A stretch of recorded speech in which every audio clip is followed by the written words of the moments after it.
If someone would have told me about this years ago, it would have saved me so much time, money, and heartbreak. What I'm about to tell you is not about mindset. Contrary to popular belief, when it comes to making money, being successful, it is not only about mindset. Mindset is actually only one piece of the puzzle. This is about your nervous system, not your work ethic, not your strategy, not any of that. Because your work ethic, how hard you work, is not going to determine how much success or money you're going to make. Your strategy is not going to determine how much success and money you're going to make. I'm not saying it is not important, it is part of it. But your nervous system is the reason you are successful or you're struggling with that. Today, I'll show you how the fear of being seen is actually capping your income and how healing it will truly allow you to explode and have all the success and money that you desire. Let's start here. What no one is going to tell you is that your nervous system,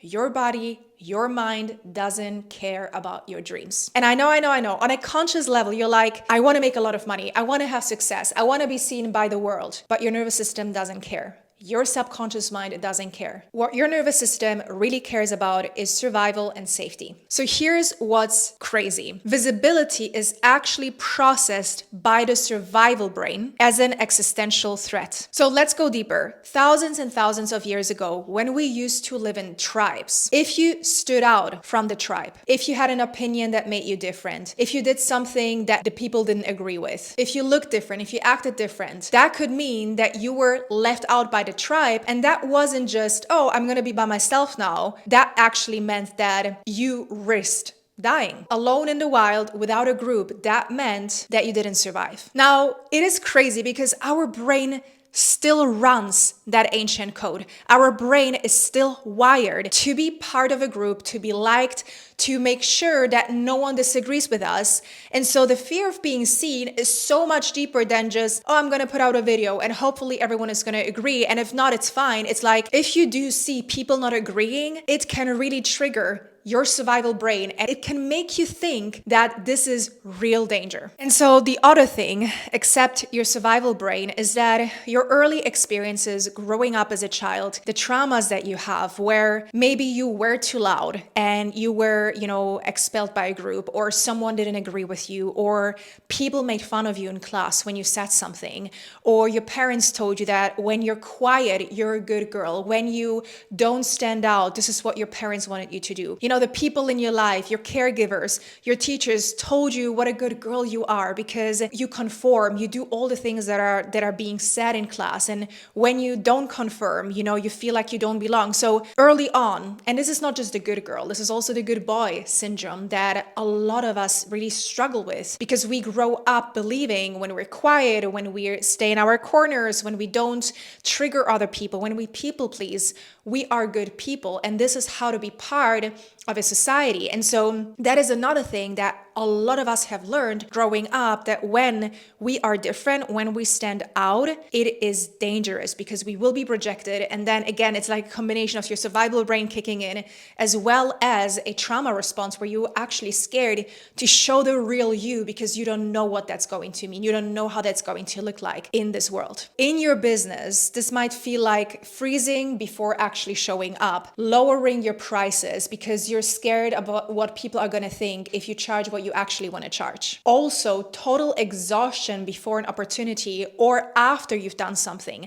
That's your nervous system kicking in. So let's say you are going live or you're doing a masterclass or you're doing a coaching call, whatever that might be, and you have a lot of eyes on you. And then afterwards you feel very exhausted. That means that the state that you were showing up from was not regulated. You were showing up from a dysregulated place. And that also connects in your brain that showing up in front of a lot of people is dangerous. And so when you show up, your energy is in the energy of stress. And when you stop that, your nervous system can finally calm down. And when you feel very tired afterwards, that is a sign that you were actually dysregulated in that moment. The biggest thing that I had to learn when I learned about all of this is to not judge myself for it. Because in the past, I would be like, I did it again, or I lowered my prices again, or I'm not showing up how I said I would. I'm doing all the things that is actually it feels like sabotage. But when I learned, okay, my nervous system doesn't care about my dreams. My nervous system doesn't care about money and success and visibility. My nervous system cares about being safe, I was able to let go a little bit and realize, okay,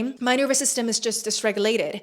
And the more that I honor, the more that I hear myself, the more that I allow to actually listen to my body and not work against it, I'm able to regulate myself again. And when I show up again, it's from a different space rather than from survival. And I've heard something recently by a very big, famous CEO. She's a female, and she was saying something about like, fuck your feelings and fuck your emotions and just keep going, which I think as a business owner, it is important to be able to distinguish between, are my emotions always affecting the things that I do in my business? Then of course, like, you have to be willing to really distinguish between your personal life and your business life and not always let your emotions take over. But a lot of the times, the things that we're feeling are actually signs, are cues of a dysregulation or of some stress or something that is going on a deeper level. And when we just override that instead of looking at what's actually going on, we can create more dysregulation and we can create, sickness as well and pain, because your body is constantly speaking to you. When you're ignoring your body, that energy, which is the emotion that actually wants to be felt and moved, will stay stuck in a body and will keep recreating things. That's when, anxiety happens, panic attacks, insomnia, not being able to sleep, anything like that. What most people miss is that you might look at some, YouTubers, business people, and they may act actually calm. Like, you look at them and they're like, well, actually they're calm. They can look successful. But if your nervous system doesn't anchor in safety, you will feel that something feels off about another person. Now, the truth is that the majority of us people are actually dysregulated. We're going through life that was never even like intended years and years ago. It's not made for us humans. Like, the constant consumption, the constant consumerism, all this news that we are bombarded with, it's constantly triggering our nervous system. So most of us, when we don't do the work,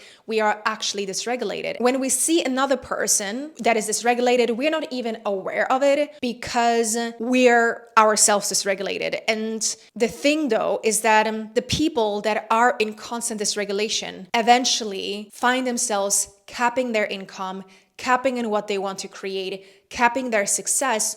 Because yes, you can have success with a dysregulated nervous system, but eventually there's going to be a hard stop to where you might burn out, where your body's going to shut down, and where there's no more success possible or no more money possible. This is the story that I shared with you guys in one of my videos I did a month ago, where I shared that I made $25,000 in my business and my whole body shut down because my nervous system couldn't handle it. And that was a sign where I wish I would have been able to regulate as I made that money, but I wasn't aware that that was happening to me. And so what's really important to understand, in order for you to make money, have more success in your business, have all the things that you desire, it is not about doing more. It's about actually slowing down and being able to be present with the things that you're doing. And when we're able to slow down, we are also able to listen to our bodies. So a lot of the strategy taught everywhere is very masculine focused, which again, yes, we need strategy, but a lot of the masculine focused strategy is designed to disconnect us from our bodies. And I personally believe, and I've seen the difference in my business and my clients' businesses when we do that, is that business success, money, visibility, whatever it is that you desire, is really a perfect balance between strategy and regulation within yourself and being able to listen to how your body is responding. Because I found myself creating content on a platform that felt so not me, but because my business coach was like, but that's what you got to do to have success, I would show up from this place of needing to do it. And it wasn't giving me the results that I wanted because it wasn't what I was meant to be doing, but my body was speaking to me. It was literally telling me, like, I felt contraction, I felt misalignment. When you look at that content, it's not me. And instead of me pushing through and doing this for another year, hoping that finally I was going to blow up, what I actually had to do is listen and notice, how's my body responding when I create this content? Because business is not linear, strategy is not linear. There's so many different paths that you can follow. So what I decided to do is I was like, okay, I know this is how my body responds when I do this type of content. It is not working for me. It's not giving me the results that I want. What is the thing that I can do instead? And I actually allowed myself to listen. And I allowed myself to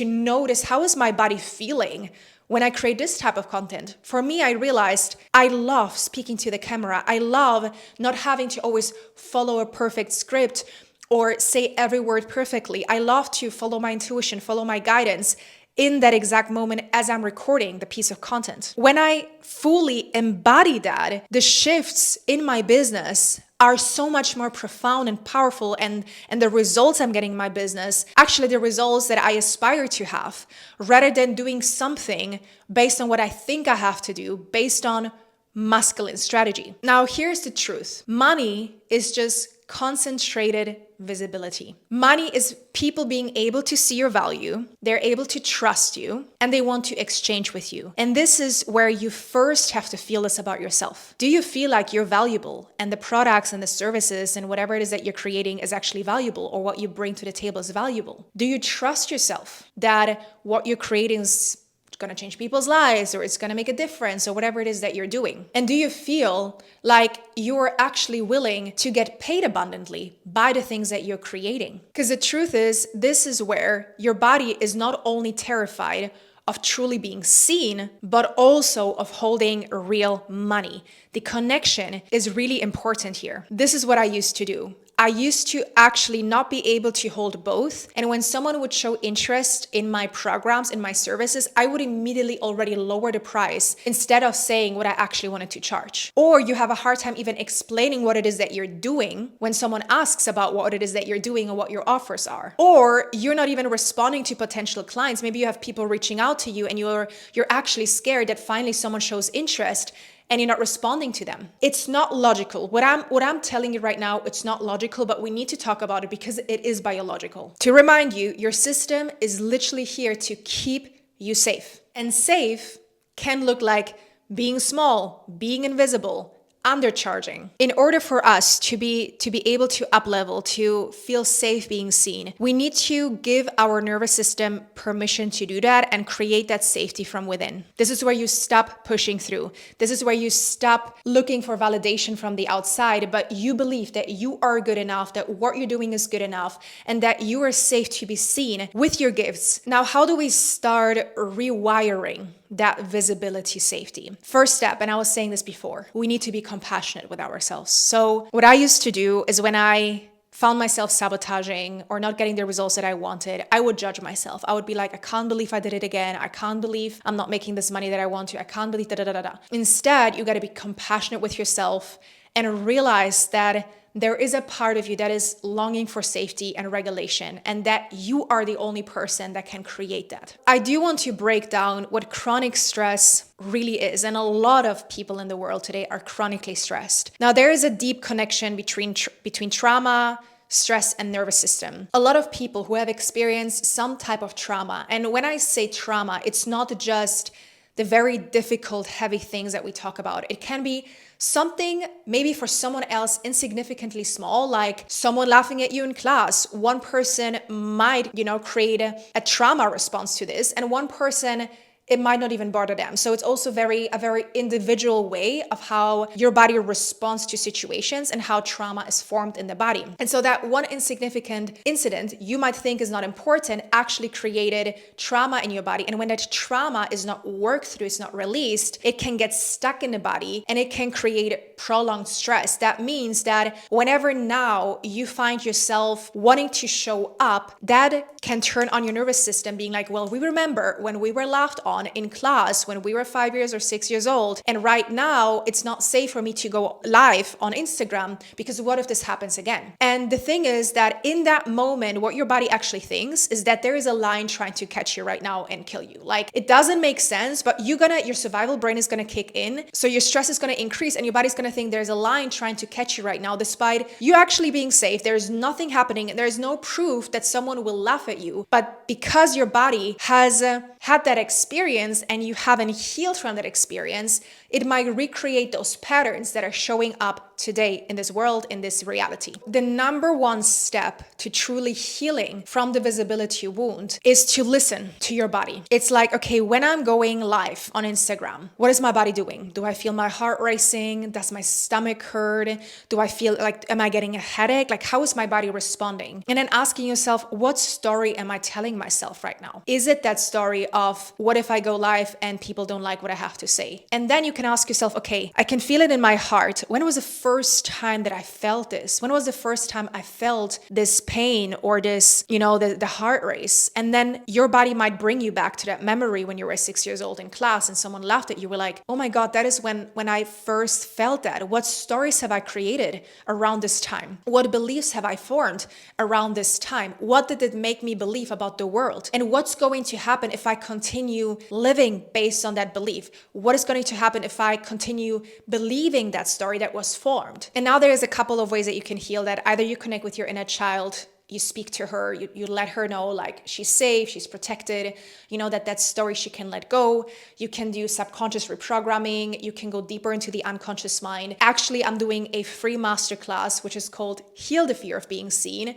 where we will be going deeper into how to heal the fear of being seen, understand the biological processes, and really do somatic practices together with me. So it's actually exercise that we will do together. So if you're interested, the link is in the bio to sign up. I would love to see you there. Another exercise that you can do is the very easy act of breathing deeply. You might have heard about this a million times, but think about it this way. If a lion is trying to catch you right now, your body is turning off all the not important parts that are important for survival. Because if a lion is trying to catch you, you're not thinking of, okay, now I have to take deep breaths. Your breath becomes shallow. Your adrenaline gets released because right now your body's trying to survive. So you're running for your life. Your body's not thinking, let me digest the food, let me grow my hair. Your body is not interested in that. All your body's interested in is escaping in this very moment. And so all the other processes in your body that you don't have to think about are actually now become secondary. When you find yourself in a dysregulated state and you're scared of being seen, or you have to have a presentation, or you're putting yourself out there, the very first step is actually just breathing deeply, breathing into your belly. Because again, if the real threat was there, your body would be like, this is not important right now. But in that moment, because there's no threat, taking deep breaths is gonna signal to your nervous system, oh, hold on, we're safe, we're good, there's no danger here. And it will already allow you to slow down, it will already allow you to calm your system. And this way, you're also able to think clearer again. When you're putting yourself out there, it's going to be coming from a regulated space. You will be more creative, all the things, right? So one of my favorite exercises is box breathing, where you breathe in counting to 4, hold counting to 4, and breathe out counting to 4, hold counting to 4. There's a lot of this stuff on YouTube, which has made a big difference to my life. As a recap, it is not your fault. It is important to understand that your nervous system does not care about your dreams. Your nervous system cares about safety. So when you find yourself sabotaging, not having the success that you want, not making the money that you want, ask yourself, what am I actually scared? Like understanding also that our survival brain kicks in if you've had some type of traumatic experiences in the past, the good girl syndrome, that has made you believe certain things about you and the world. You will keep repeating those patterns unless you don't heal them. So as a reminder, I would highly recommend signing up to my free masterclass. It will change your life. Link in the bio. Let me know if you like this video. Let me know if you have any other ideas of what you would like me to talk about, or if you actually struggle with the fear of being seen. Let me know down below. I would love to hear from you. Sending you so much love, and until the next time, bye-bye.